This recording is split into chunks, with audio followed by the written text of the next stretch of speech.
O'Neill. 2 L's. I serve the SGC under a General Hammond. We're explorers. You see, we're from another planet. The unstable vortex of a forming wormhole. Kawoosh. Indeed. Hello interwebs, welcome back to another episode of the Kawoosh podcast, episode 7 already, and today we are going to meet the Nox. I am Arne, your host, and I'm joined as always by my co-host Evie, hi. And we're gonna dive right into the episode. We open up in the gate room and they are showing it off to the Secretary of Defense. Carter explains that the gate is an artificial wormhole connecting to another place, and it's SG5 going through it for a standard recon. First time we see SG5. Yeah, and it's only their backs. Yes, but we still see them. They exist. They do exist, yeah. The Secretary wants to know if they know what's out there on the other end. Hammond says, yeah, it's planet, and he gives the code for the planet, but in fact, they don't really know. That's why it's a recon mission. Or as Jack says, that's why we're going. It turns out the administration is not really happy with the progress of the program. So Hammond explains that it's actually more that they're unhappy with the volume of technology they're bringing back from these planets. Which to me came over very colonial. Yeah. Yeah. And also, this could have been an email. Why did he come over all this way to say he wasn't happy with the progress? Like, that could have been an email. Yeah. And also, the moon was only 25 years ago. How old are we? Like, he goes, we went to the moon 25 years ago. I'm like, that's not true. How old is this? I'm not old. That's not a thing. Yeah, and they brought back rocks, and apparently that's why we're not going there anymore.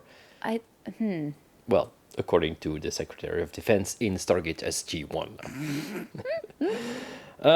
Daniel then mentions that they're explorers, but the Secretary retorts with saying that even Marco Polo brought something back.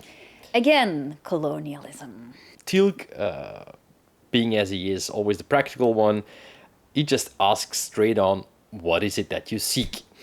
And there are some technologies that even the Gua'old seek and that they have not yet have, like a creature that has an invisibility cloak. So immediately the Secretary is intrigued for stealth. I love how Teal'c says invisibility, and he goes, you mean stealth? Like, no, only you call it stealth. Everybody else calls it invisibility.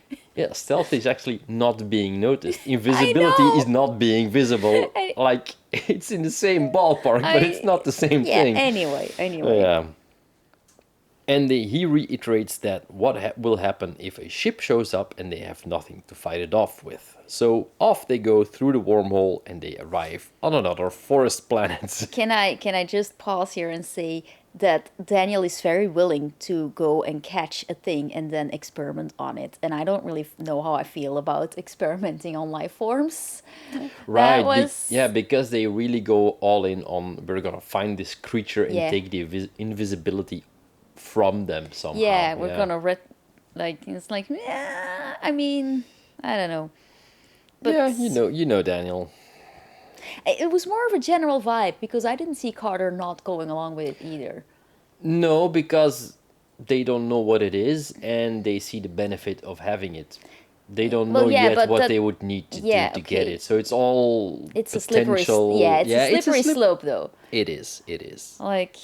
So Jack steps out of the wormhole and looks for the others. Carter and Teal'c are already there and they saw some movement. And they ran towards it, which is not a good strategy. Like, maybe wait until all of you are out of the gate. They're all there, and at this point Teal'c mentions that the creature is fairly large and has big teeth. And it flies. Basically, Teal'c says it hovers, and Daniel goes like a hummingbird. And Teal'c goes with teeth, which implies to me that Teal'c knows what a hummingbird is, which to me shows that he watches nature documentaries on the TV in his downtime. Otherwise, he would have said, what is a hummingbird? Mm-hmm. Which he didn't do. Yeah, but it does sound like Teal'c. Yeah, absolutely. He's like this news is displeasing me, and this world is dangerous, but look at all these beautiful birds. I can just see him having fun with that. So Jack thinks it might be nothing, And he turns around, notices that the Stargate has disappeared. And we cut to opening credits. After which they run back, and Teal'c mentions that the Gua'old have a homing device to find the Stargate. They have one too, but it Yeah. was with their gear that has disappeared alongside the Stargate. It's a learning experience for all of them this season 1.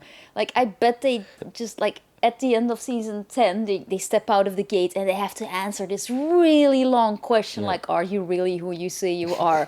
Who was the president? Like, all these questions, like, or do you have any diseases? Did you... I don't know. So they decide to split up, and Jack and Daniel somehow find the thing hovering over the forest. It's like And Daniel goes, psst, psst, psst, which is not military strategy Well, at all. He's a civilian. I know.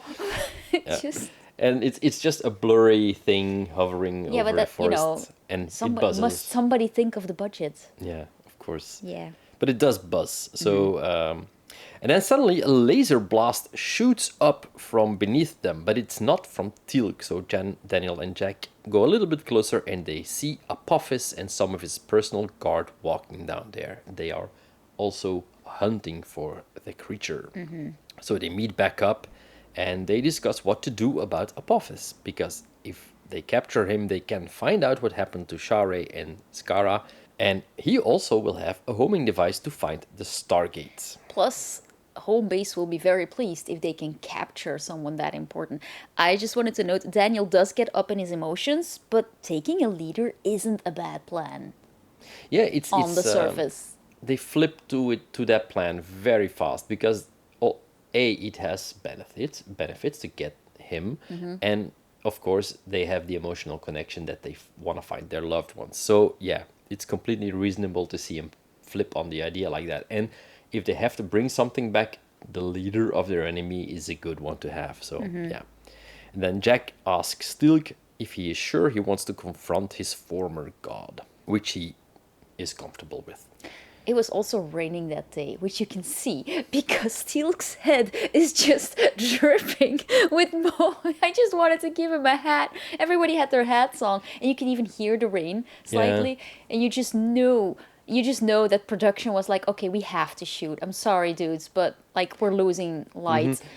Yeah. It's normal. If Yeah. it's only slightly raining, you just keep going, and in the end you'll have shots with people earlier in the day, and they're dry, cutting directly to people And slightly wet from damp, the rain. I Yeah. mean. That's the reality of working on I know. fiction. Yeah. So we cut to the Gua'old walking through some kind of crevasse, and SG-1 has laid an ambush there and manages to trap them. A shootout ensues, but Apophis appears to have a personal shield, and one of the Jaffa throws one of the staff to him, and Apophis shoots Jack, Daniel, and Carter, leading to a standoff with Teal'c being left alone. And Teal'c says to Apophis, "I will die free." He says, I die free. And I went, damn! That was a good line. And then he disappears, as do the bodies of the other ones. And then we cut to Daniel waking up, his wound gone. This is the point where I wondered how many counts I have to start up. Because, one, they died, and they die a lot. People come back from the dead a lot. Especially Daniel. Especially Daniel. And also, Daniel shows off his chest a lot. Like, not so much in the beginning years, but later on, he takes off his shirt all the time. I hadn't noticed. I noticed it because it annoys me so much. But I just figured, like, hey, how many counts do I have to start up here? I don't think you want to count how many times he dies. It becomes a running joke by the end. Gosh, yeah. Anyway, He finds Carter, and she's also fine. He thought they were dead, but they seem to be still alive. And he mentions he thought heaven would be more upscale. And then they wake up Jack. He is last to come to. And he also asks, wasn't I just killed? And they also find out that their weapons are gone. At this point, a strange man walks in with like greenery for hair, and he's joined by a woman who looks kind of the same, and they introduce themselves to them, but they don't. So the SG-1 introduces themselves to them, but they don't speak. Carter asks if they know where Teal'c is, and the woman of the two, motions to follow. So they exit the home, and it's like a small village, very organic, plants, straw houses. I wrote down it's like elf-like with pointy roofs and. You could see that the production did a really good job, but they were limited in the amount of plastic flowers they had. Yeah. Yeah, It- because the forest behind them is very foresty. Yeah, and they say village, but it's actually one house, and you see like a bit Yeah. of two other houses. It's limited, but it does what it needs to do, and the other people share their food with them. Daniel asks if they were the ones that healed them, and Jack immediately wants his weapons back. At this point, Teal'c arrives, also not knowing what is going on. And then we meet one of the kids of the couple, and he introduces himself as Nefreo. So they do speak. And then you have this little moment between Jack and Carter, which I love because their banter isn't overwhelming, but it's always there. And Carter smiles at this kid, and Jack's like, "You can't keep him," which is, I like those little things. Yeah. Then we have a quick cutaway to Apophis, who is mad that they escaped and he sends his guard away to find them. And we cut back to the village. They are sharing food, and the man says he will take them back to their doorway. It apparently took a little time to learn their language, and he was also saying that their weapons are gone. They sent them back through the gate. They also try to explain the situation and why they were attacking Apophis and how he is the bad guy. Teal'c says by helping them, they may have placed themselves in danger. Then Daniel goes on to tell them that he wants to learn from them, but the people are steadfast in wanting to send them back. Which, at this point, I didn't really yet know where the episode was going, and my initial thought was like, no means no, guys. You've asked them a couple of times, they said no. Like, just go home already. But they do have the pressure from Secretary of Defense, like you have to bring something home, so they have that kind of pressure. So Yeah. it's a bit twofold. True, but whenever the team goes, no, those are the bad guys, they just want all your stuff, can we please have your stuff? It always feels a bit iffy to me, because, yeah. They But have again, some, I didn't know where this episode was going yet. So, and they have some weak excuses like that. Oh, he's the bad guy. He was attacking first, and I was Yeah. like, yeah, no, yeah. you can say that, but they're not gonna buy it. I do want to point out, Jack does ask for his weapons back, but he also, he wants them back, but he also wants them out of reach of the kid. He does, like, there's a line where he says, like, they're dangerous, you should stay away from them, and you can see that he's clearly worried that these people, especially that kid, are gonna hurt themselves, and I thought that was a nice touch.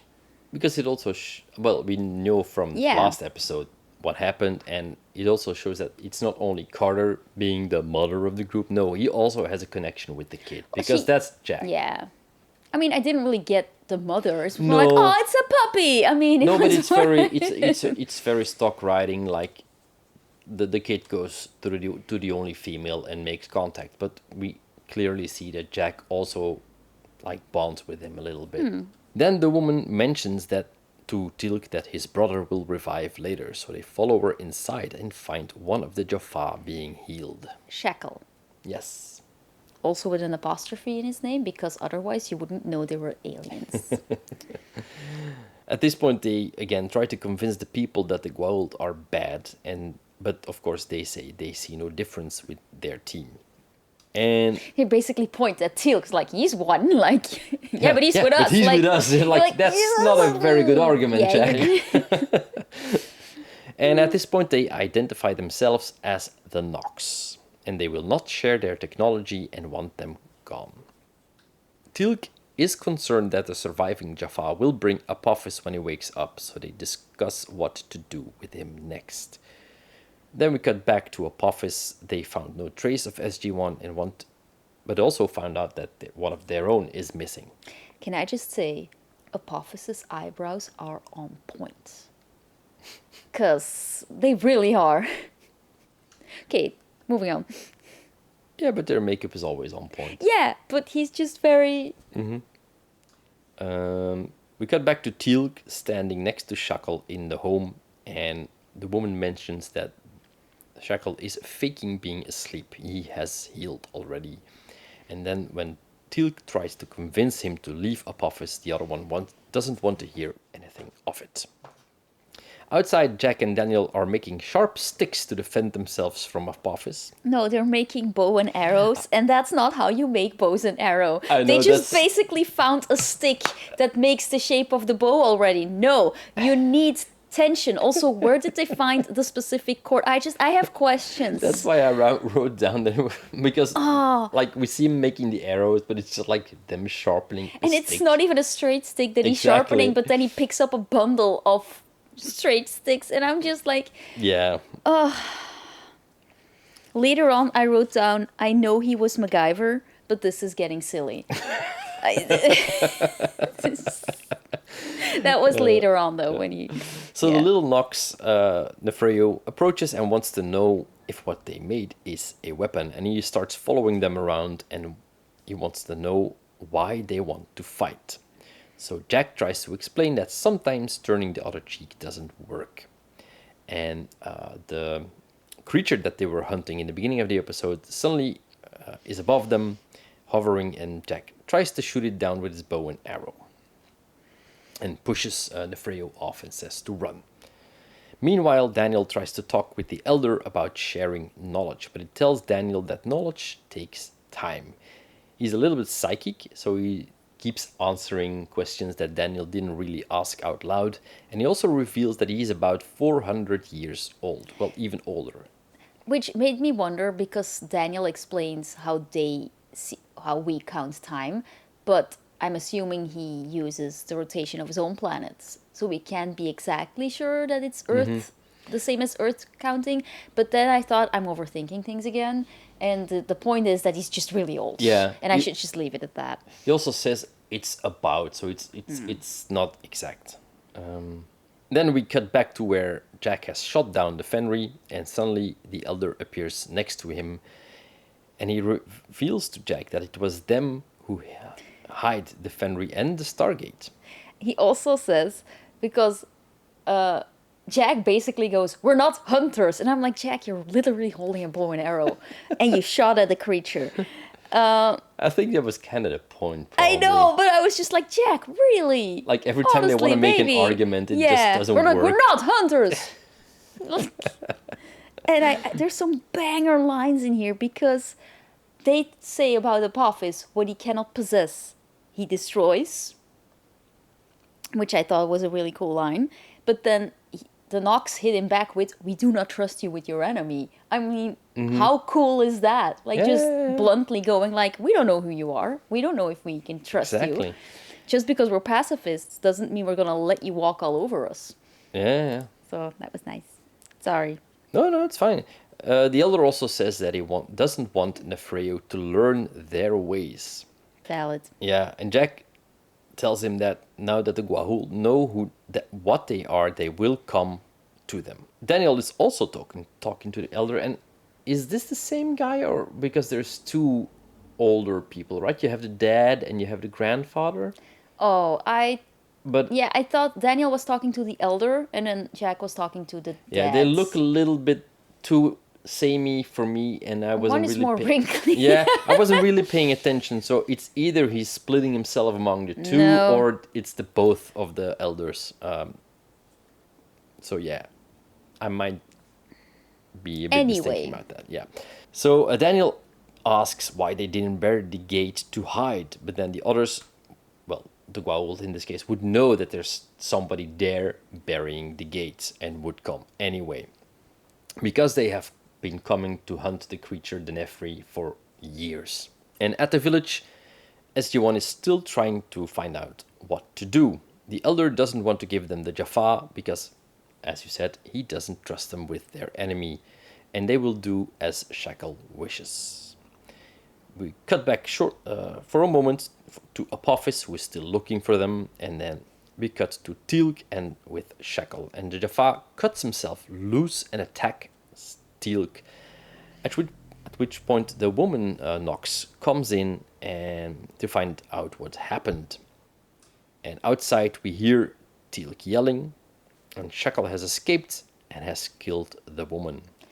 And Teal'c, for some reason, Teal'c uses the wall to get out of the house instead of going through the door. I was very confused why we needed to do that. But anyway, I also like how Teal'c says, I trained him well. And there's obvious pride in there. Like, damn, this shackle, but also I trained him well and he's doing exactly as I trained him to do. It does make sense to connect Teal'c to those people because he did work for Apophis. He does know those soldiers. So And this leads up very nicely to what we're going to see is that he wants to free his people, but not all of his people are going to believe that he has their best interest in heart. Some of them are still going to keep on believing that, one, the Gua'old are gods, and two, they kind of need their symbiotes to, yeah, keep on living. so they are in fact enslaved. Yep. At the village they want to go after Shackle, but Teal'c is still healing.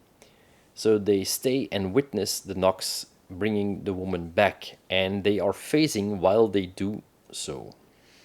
In a very high-tech fading in and out. Like, I could just see the editor going like, hey, if it works, it works. There is a subtle wavy thingy over it too. Yeah, there were two effects Yeah. going on, very fancy. But Shackle is still around and he witnesses it too. They go in and out of visibility while the woman wakes up again. And after that, he leaves. The team talks to the elder and they say that during the ritual they become temporarily visible again, which is kind of a weakness. Neferu is following SG-1. They are trying to find Shackle, but the kid wants to follow them because he wants to see a Gua'old. Kids. They're the Yeah. same everywhere. Like, what are you doing? Can I come along? No, why not? Just keep on walking. And we cut to Apophis walking through the forest, and they hear Shackle calling for his master. So Teal'c and Jack find him too and see him talking to another Jaffa pointing towards the village of the Nox. And Teal'c helpfully translates.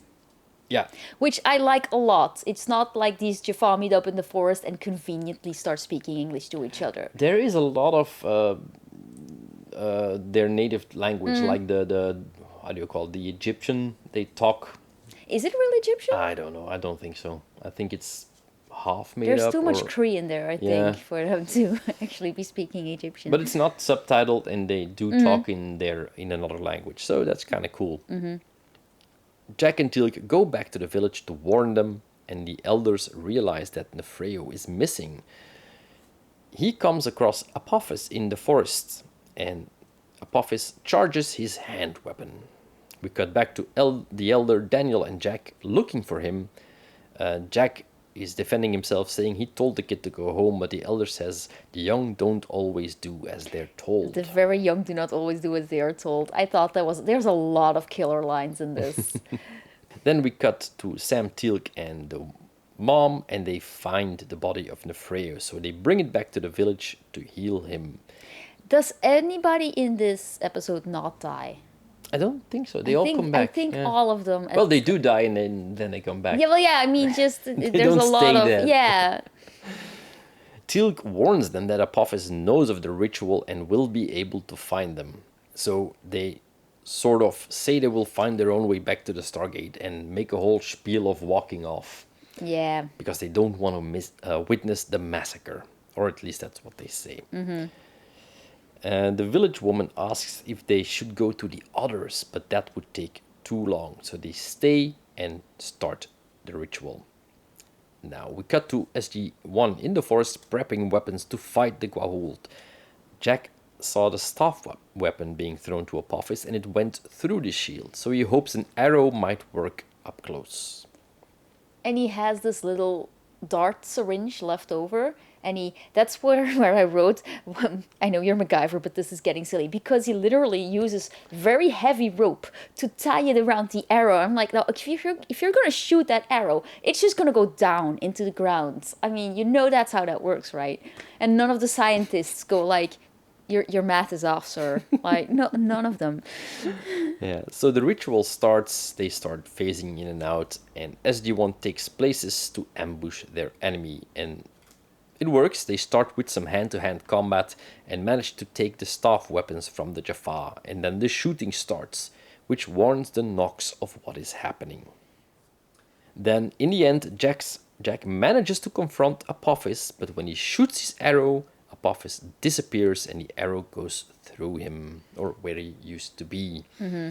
Jack kind of reacts angrily, and they stomp off, and they reach the place where the gate should be, and the Nox just appear, and Nefreus also there because he wanted to say goodbye. And the elder says that they sent Apophis back through the gate to where he came from. Jack warns they will come back, but this time they will bury the gate. The other one asks why they were doing what they were doing, and Jack says, in their way the strong defend the weak. At this point, the elder lifts the veil and they see a giant floating city in the background, and he tells them one day you may find out that their way is not the only way.